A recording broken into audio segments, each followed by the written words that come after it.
What's up everyone, it's Kaisan again and welcome back to our Path of Exile tutorial. The last episode we had to cut, well, this is basically the second part of one big episode that I didn't want to upload as one, so I recorded this little intro here after the fact that I already killed Brutus. The last episode ended with us fully exploring the first corrupted zone that we encountered. And this episode now will go into the rest of the prison and also the first major boss fight in the game against Brutus. So I hope you guys enjoy. Alright, so here we found another rare monster and another attribute on that rare monster that we haven't seen before. In this case, it is some sort of aura. You can see that all the monsters around him are affected, and if you look at what it says allies resist elemental damage. So if we would deal elemental damage, then that would be partly mitigated by this guy being around. And he also himself resists elemental damage, so he would be more durable to elemental damage. Luckily, we don't deal any elemental, we deal 0 to 2 lightning damage. That doesn't really count. So we don't have any problems with that guy.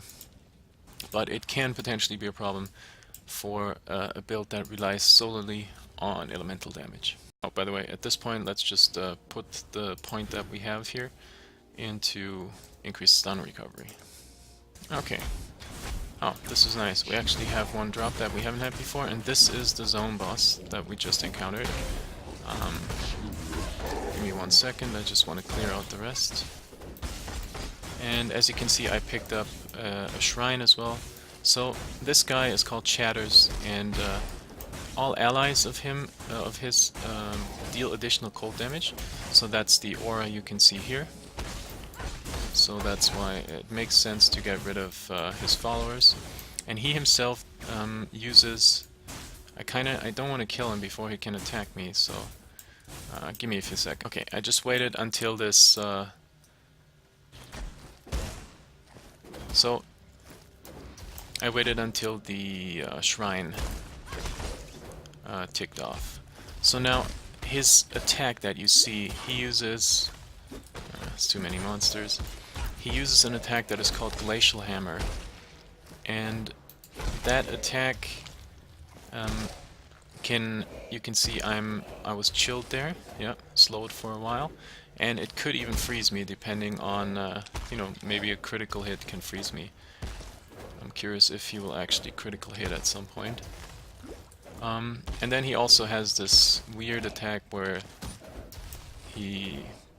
I don't know, it's like a targeting this circle on the floor, and if you stand in it, when it actually it takes a few seconds until there's any damage coming your way, but if you stay in it, it deals cold damage as well. So I'm not gonna wait until he actually crits, so we can just kill him. But so he's cold based, and that obviously relies on your cold resistance. If your cold resistance is lower, then he will deal more damage to you. A couple of items that we found are actually worth identifying at this point. First and foremost, this weapon, because it's not an upgrade yet, but it could easily be with with the right mods on it. So let's have a look. Wow, that's actually really good. So if we put this in, you can see right now I have 21.6, and now I have 29.5, so that's quite a significant upgrade we got right there. The weapon looks pretty stupid, but as long as it deals damage, I'm fine with it. This one, maybe not. I mean, I was looking at, there's 2 green sockets. We mostly have green gems that we use, so that's an upside. It would be, in terms of base value and implicit value, it would have the same amount of armor and more evasion. But we can get better items, so I'm not gonna identify this one, to be honest. So let's just sell it. I did already identify these gloves. Not because I thought that they necessarily would be better, but just because they were rare and I wanted to have alteration charts instead of transmutation. In terms of, they're not bad. They're definitely not bad. In terms of the damage, they might even be better than the ones that we have right now. We can have a look at that. Well, I'm still leveling the second spectral throw, but just as a comparison, 29.5, 32.2. Yeah, that's what I thought. But I want to keep these on because they have life and fire resistance as well, and I don't necessarily need the extra damage right now. I will keep those for now though. And these boots have nice sockets, 2 sockets. They're both linked, so that's why it's, you know, it's interesting to at least see what's on them. And then another one that is definitely worthwhile identifying is this one, because we have a pretty shitty belt at this point, and this one is most likely better. Energy shield. You know what? I will actually use that. 11 strength is not bad, but this one gives us 8 energy shield, which is basically equivalent to 8 life. What's that? Oh, oh, okay. Here we go. So this is what I was talking about earlier. I cannot use this item anymore because I switched my belts. If we open the character screen, you can see I have 34 strength and this requires 35. I'm not even sure that it is the item. Yes, it is the item. Sometimes it can be just the gem in the item that requires a certain amount of an attribute, and once you take out the gem, you can then again use the item. In this case, it is the actual item. So that's kind of sad, so I have to keep this for now. So that's why I'm saying attributes are really important, otherwise your gear basically falls apart. Let's put this in again. And then, last but not least, we have a fire resistance ring. It's the lowest roll of fire resistance on a ruby ring. It's 20%, it can go up to 30%, same as a lot of other rings with their implicit values. But this could be quite good. Yeah, so here you can see we get resistance, we get life, and we get strength. And actually with what we just saw, what we can do now is we can use this instead of the life ring that we have, and we can then get rid of this belt because we now have strength here. And even without the belt, we still have 46. So that was perfect for right now. So we can put this belt on. So it's all about you know, juggling around with stuff until you're able to wear all the gear that you want to wear at this point in time. So let's just by the way, I put the quality items right in here. I put the quality flasks in here, and you know, there's some gems. If I find gems, I will put them in here just to get some sort of a bit more order.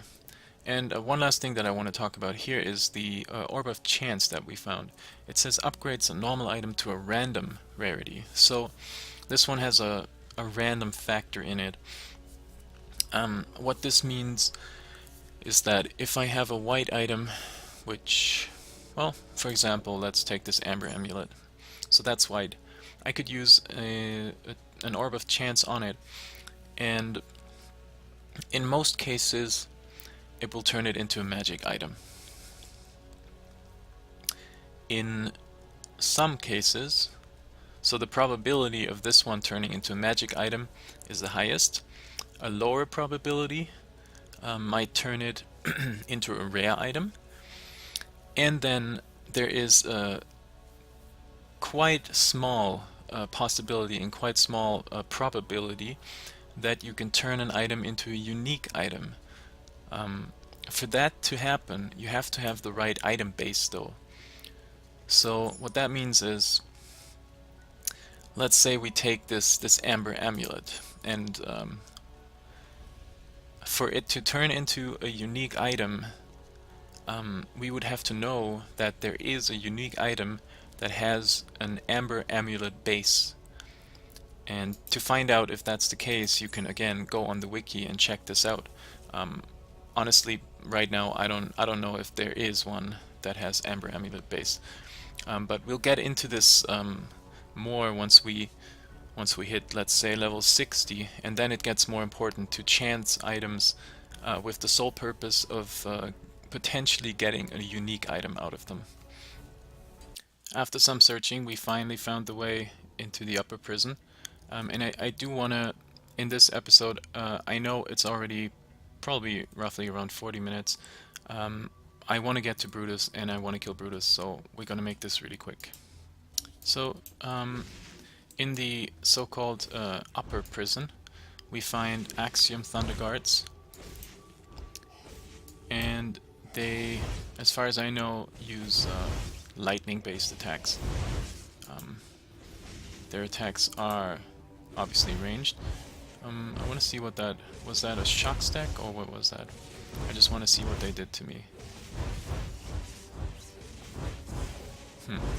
Apparently nothing. Well, oh yeah, it was a shock stack. Okay, here we go. So I'll just keep going.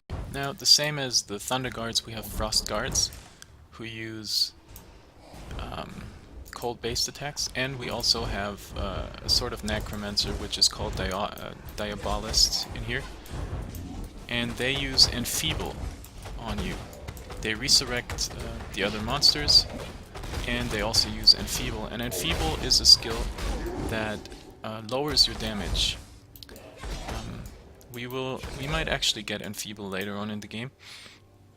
I think it decreases both damage output and also speed of a monster, and in this case, because they cast it on us, it does the same thing to us. Now, here's another kind of aura on a rare mob, and it says allies move and attack faster, so that basically increases movement and attack speed on all of the other monsters around. I'm not 100% sure whether it attacks or it affects the rare monster itself.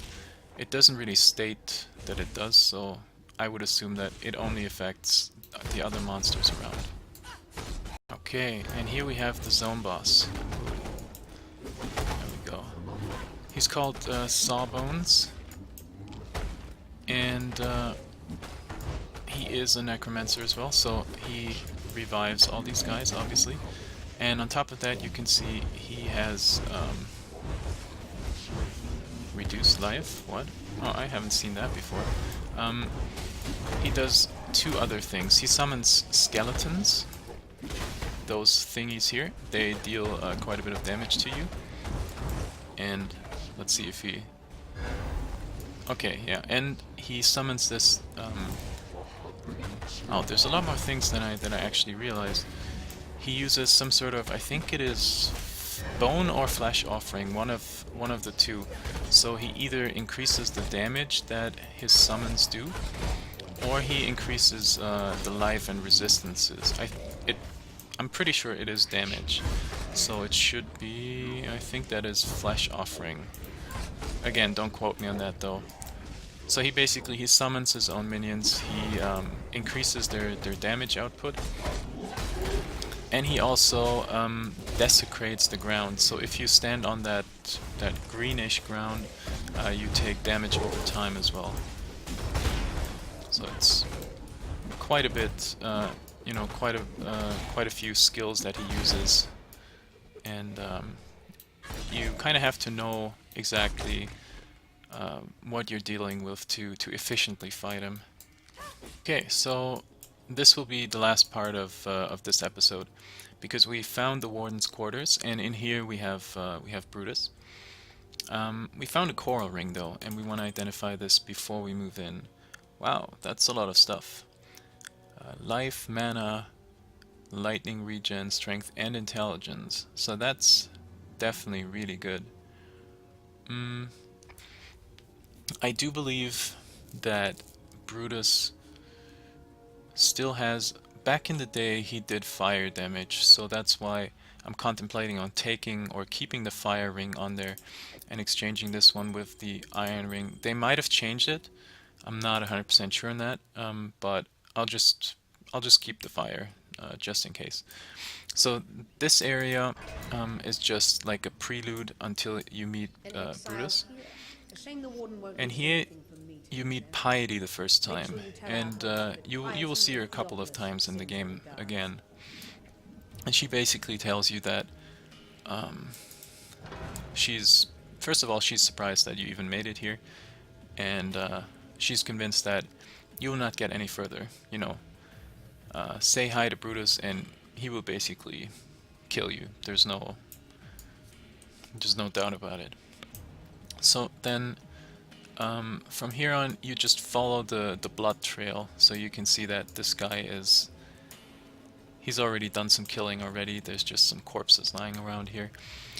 And you eventually get to the Warden's chambers, and that's where you will fight Brutus.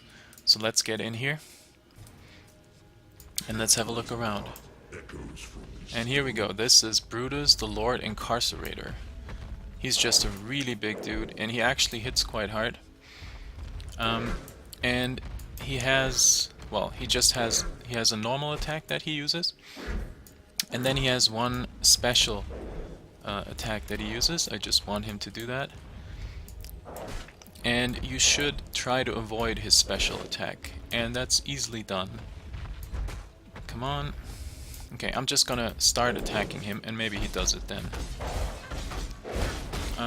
Again, I have quite a bit of damage, and you see that he hits quite hard. Sorry, I have quite a bit of defense, and he still hits hard. That's the attack I was talking about. So you should not try to face tank him usually. If that's the attack, there we go. So this is some sort of ground slam that he does, and if you're in it, you take quite a significant amount of damage. Then you have these spears coming out of the ground, which if you stand on it, also you take some damage. And another thing that he does is he has this chain, and if you're far away from him, he uses the chain to drag you to him. Not sure if I can actually show you guys. Yeah, so here we go. So he just dragged me to him, and then he just beats on you. So you can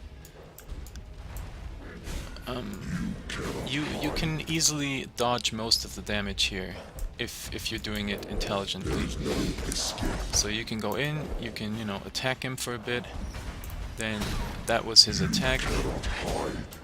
And at a certain time, I think it is once he drops below a certain amount of life, those